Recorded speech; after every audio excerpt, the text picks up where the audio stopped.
with a rough cut, square cut chuck. Now, this region right here is the sternum or the breast part of the animal. We will remove this at the peak of this bone by a straight cut. This cut here will become the brisket. The shank will remove as well. And inside here, we have the chuck roll that sits in this region right here, as well as on the outer part, this bulge to the shoulder is the shoulder cloth. What is amazing about this is this entire front leg of the animal is held in place by muscle, meaning you go from the front leg all the way up to the shoulder blade, and this whole region is not attached to the rest of the skeleton of the carcass. So this is all held in place by muscle. This is the same for all of our major livestock species. Cattle, goats, sheep, and hogs are all, the front legs are all held in place by muscle. And we'll begin by removing the brisket off of the chuck. And as mentioned before, we will come off the peak of the sternum, making a straight cut through the remainder of the ribs.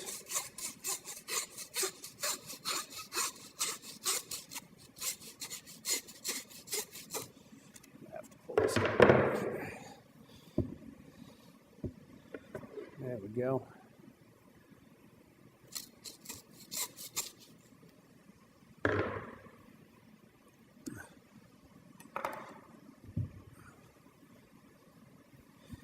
We'll do this. You can see we've made our cut through the chuck to separate the brisket.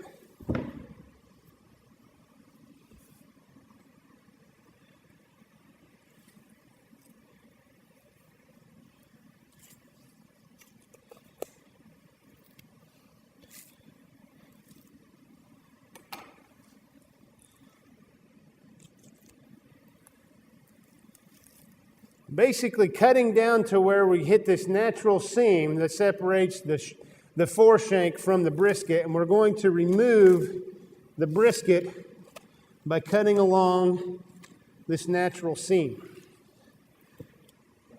Okay. Here we have the brisket. What we have left on here is the part of the sternum and the ribs that are attached to the sternum. This has to be removed. Cut has been made to remove the breastplate, and now we're left with a boneless brisket.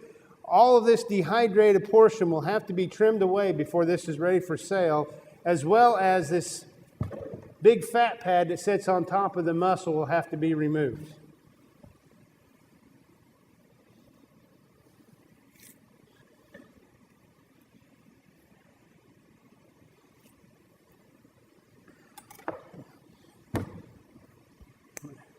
Now we have a brisket that is ready for packaging and sales. This is a muscle